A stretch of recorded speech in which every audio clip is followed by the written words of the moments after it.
Hello and welcome to a very special How I Paint Things. Now what I've got whizzing around in front of me today is an orc. Now I've done orcs on the channel before, but it's been a few years and not since I actually had the ability to record in 60 FPS, so this might be a little better looking. We're also going to tackle a slightly different way of doing things. This method is pretty simple and I quite like how the results turn out. The number of paints you'll need for this is relatively few as well, which makes it even better in my eyes, and will all be listed in the description below. So let's get things going, let's get started. So up top, this fella is a 3D print. Now the files for him have come from a spot called Mr. Modulark over on My Mini Factory, and I'll make sure that there are links in the description to where you can pick those up if you fancy. Now you'll see on a 32mm base, he is a little bit bigger than a typical Games Workshop orc, and there are scaling guides with those files. So if you want to reduce the scale a little bit, make them fit with Citadel miniatures, you can do that. Now if you do adjust their size and make them smaller, you'll probably need to re-support the files, but that's not a big ask if you are getting into the realm of scaling your own prints. All the same, whether you have got a print in front of you or you've got a plastic miniature, first thing to do is to prime them. Now I've done this in two stages, first by spraying them all over with matte black, and then from above, giving them a couple of passes of leather brown. Now the idea here is that you'll see in some areas, there's just a little bit of that black left, and this is pretty handy for a couple of reasons. First off, if we miss anything while we're painting, it's going to be a grimy shaded black. And secondly, for some of the colors we're going to put over the top, some of them will look better with just a little bit of darkness underneath. We'll get a neat variation in tone as a result. Now for most orcs, the easiest place to start is going to be the skin, because this being the lowest layer, we can be a little careless with it as we're applying it, and every other stage over top is going to help us tidy up. Now I'm using here, this is Woodland Camo from the Army Painter, and I actually asked a few folks online. I sort of thought, well, what do people like for orc skin tones? And I'm a fan of the more olive, I hesitate to say realistic, but not quite as bright and saturated, you know, very 1996 Saturday morning cartoon green. But opinion was, shall we say, divided. So what I'd suggest is if you want to swap this and you want a brighter green, maybe just use green skin. And I'll pop a couple of alternatives in the description too. So don't feel as though there's any one correct choice here. You see, it does cover very well. But on larger areas like the muscles, maybe the top of his head and what have you, you may find you need to come back and give it a second coat so that the primer isn't showing through. But for the most part, it should be all right. Now, I tend not to paint eyes on most of my miniatures, but folks like knowing how to do them. So, what I have here is some blood chalice. Now, don't worry about having the tiniest, diddliest brush. Just a little bit though, and pop it into the eye socket. Now you'll see I'm not being careful at all. He looks like he's got kiss makeup there. But because we've still got our, Woodland Camo on the palette, this will be easy enough to tidy up. So I'm going to let this dry, and then with this same brush, I will make him look a little less ridiculous. Someone actually reminded me that orcs tend to start quite light, and as they fight, they get darker. So again, any color will work for the skin here. I'm going up to camouflage green though, and what I'm going to do is to fairly roughly just sketch in some of the highlights on the tops of the muscles, on his face and what have you. I want to leave a fair bit of the woodland camo in the recesses, but just a little bit of this to make it look like there's a bit more depth to the skin. You can also overbrush this. Just grab yourself a big flat brush and slap it back and forth. But this will not take too terribly long, and it's a bit of fun too.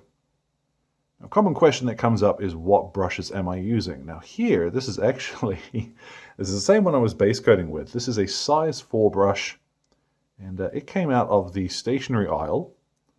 It's a real cheap synthetic, cost me about €2. So you do not have to have the perfect tools for the job.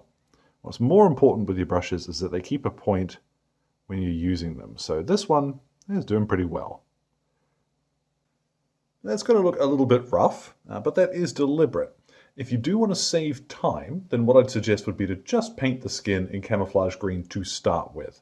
But I think you'll miss out on a little bit of the texture that we're going to get from that method. It's nice and easy to do, and it's good practice for your brush control. What I'm going to move on to now is his trousers and clothing and what have you. There's not really a right color for this, I would say. I'm going to use here bootstrap brown and paint in his trousers with this. What I would suggest is to have a think about color temperature as it goes with your clan. So if you were going to do Goths, for example, I would probably look at a gray. Same too with Death Skulls, blue, grays, blacks, and what have you. But with Speed Freaks or Evil Sons, I think a little bit of color is a good idea. A little bit more warmth to go with the reds and the yellows that you're likely to paint on there. Now luckily this is going to go beautifully over our brown primer, so it won't take long at all. Now this fella's not going to have a lot on him which is actually black, but what I'm going to do for his boots is use, this is Ironclad Grey. This one comes from the John Blanche paint set, so at the moment if you go searching for it on the Army Painter website, you're probably not going to find it, but they have said that individuals are going to be available. So keep your eye out if you don't want the whole set, although there are some wonderful colors in there, and I am going to use a couple of them. But anywhere that's going to be black, I prefer an off gray sort of color, because if we shade black, nothing happens. But if we shade a very dark gray, then we get an interesting effect. And this will look a lot closer to black once it dries. Now for the little dangly scrap of cloth there, I'm going to use some dragon red. Now we are going to use this again later, but for now I'm just applying it to the cloth. Probably need a little bit more on my brush there. There we go. Now that'll probably take a second coat before it's nice and solid, and that is important because what I have here is some demigod flames. And I'm going to have some fun painting on a couple of little wiggles. What we'll do is slowly build out a flame effect. Now, this does not have to be particularly good going on because we've still got our red there. So once I've laid down a vague shape of what I want, I can go back to the red and tidy up, which I am definitely going to need to. Now for all of the leather straps and what have you that he's wearing, it is quicker if you just go back to leather brown and do any little bits of tidy up that you might have splashed with the skin. What I am going to do is pick a few bits and I'm going to paint some of them with dryad brown instead. So some of these just quickly blast over with a bit of dryad brown, and others I will pick with leather brown. There's no real rhyme or reason to it.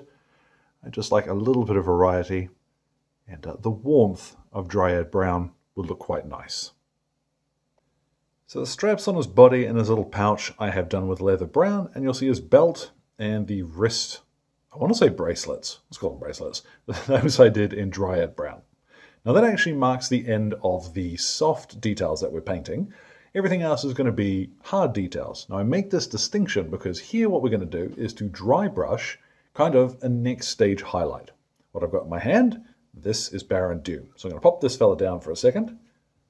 On a wee bit of just ordinary corrugated card, I'll dab on a tiny wee splat of Barren Dune. Now you can use other colours for this. Ancient Stone is another quite good one, but that is a bit lighter. Why I'm using Barren Dune, this one being a slightly yellowish tint, it's going to work well with the skin, and it will give us a neat faded appearance to the leather and other clothing. So let's work most of that off, and it's a good idea when you're dry brushing, just flick the edge of your base to see what you're leaving behind. You can see I do not want very much at all here. So, against all the areas of detail where I want a little bit of texture, what I'm going to do is pass over them a couple of times with this Barren Dune. You'll see even over the brown, the leather, it works relatively well. Don't worry too much about it being yellowish, because as we shade this later, it's going to bring these colors together. They'll look a bit more natural. Now over his skin, same principle, but you can be a bit more generous with this. So don't be too scared to spend a bit of time dry brushing the skin and really adding a third dimension there. You'll see there we end up with loads of texture. We get a little bit of highlighting on his trousers and what have you. When we shade this, it's going to bring those colors together a little bit more naturally, so it won't look quite so yellow, particularly on his boots, but this works. I always like how it turns out. But now we're going to go ahead and paint the hard details in. And I'm going to start off with the metallic stuff. I'm using here, this is heavy metal, and this is from another one from the John Blanche range. So again, keep your eyes peeled. If you want to look for it being sold separately, that should be in a little while. But I'm using this one because we don't need to shade it terribly aggressively. I've got a plan later on. You'll see what I mean when we come to washing the miniature. And starting from a nice dark metallic color is a good idea here. The advantage there to using a brown primer as well is that any little bits that you can't quite reach on the gun or that you just miss are going to be brown and rusty. So for an orc, it's perfect. Now we are going to go back to that dragon red. And what I'm going to do is apply this over a couple of the armor plates. So his shin guards and the big round panel on his back. I'll apply a couple of coats of red now.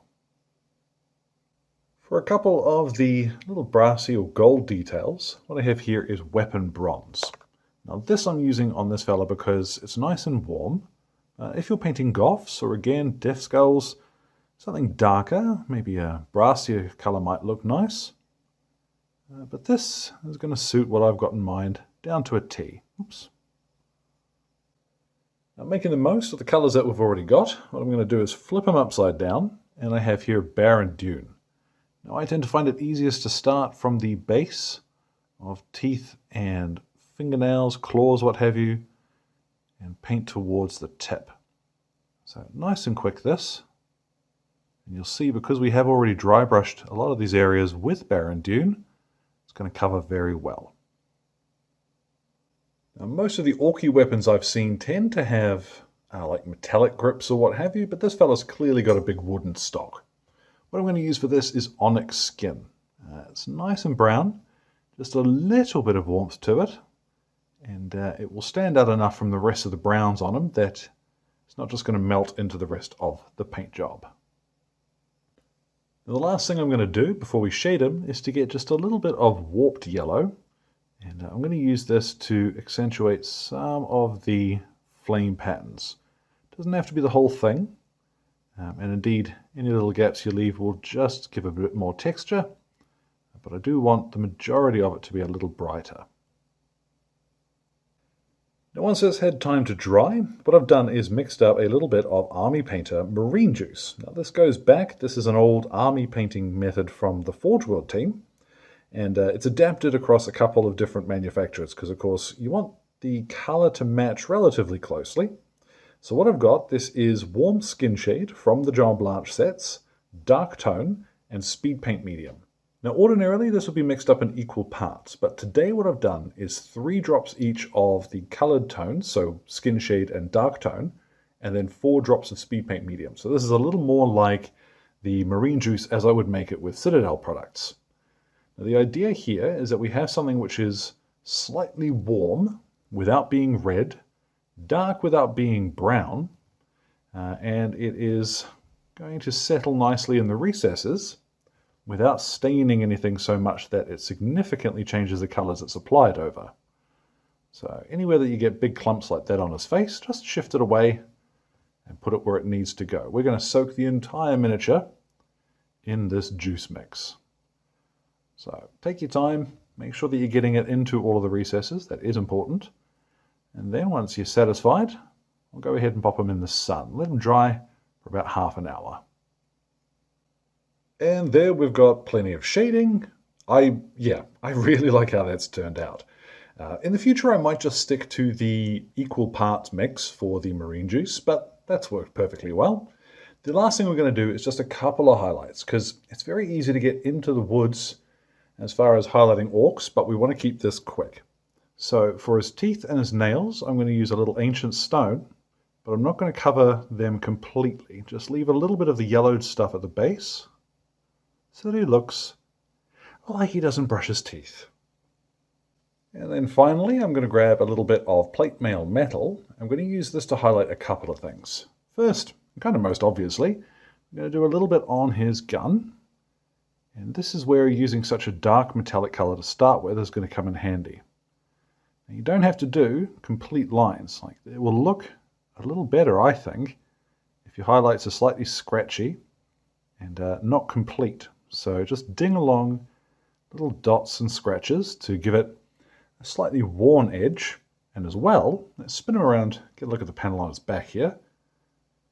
This also works to highlight any bits of metal where you want a scratchy, dinged up finish. So instead of going and painting with 3 or 4 different colors, what you can do is just ding along the bits that are metal with more silver. Try not to go overboard, because it can look very almost cartoony if you're a bit careless with it. But once I'm done with this, what I'm going to do is base them up. And the recipe for that will be in the description. And then I'll take him outside and hit him with a matte varnish. We'll see what he looks like once that's all done. And so, there at last, our orc is complete. Now, I'll be honest, I did cheat a little bit, and you'll see coming around, I did dry brush the butt of his gun with just a little bit of that Barren Dune, because it was looking a wee bit flat. But you've seen how to do that, there's no issue. In particular, I think it's interesting how much the shade brings that yellow into the skin tone, and I really like how that looks. It's something that will work with pretty much any color set that you're using, so if you want to go darker or lighter, surprisingly, Barren Dune is still going to work really well for pretty much any color combination that you use. I think if you were going for the Goths or the Death Skulls though, maybe try Ancient Stone. It's not quite as yellow, and it might work better with some of the colors you might want to use. Anyhow, as always, thanks goes out to Exit 23 Games for the light and sound equipment, as well as all of my wonderful patrons who are keeping me ticking in paints and glue, which includes my most gorgeous producers who are showing up on screen now. Now, you folks are the ones who are keeping this channel going. I really mean it. Thank you so much. Now, any questions or anything, feel free to drop them in the old comment box below. My Blue Sky and Instagram are both linked there too. So, thank you very much for your time, one and all, and you all enjoy the rest of your day.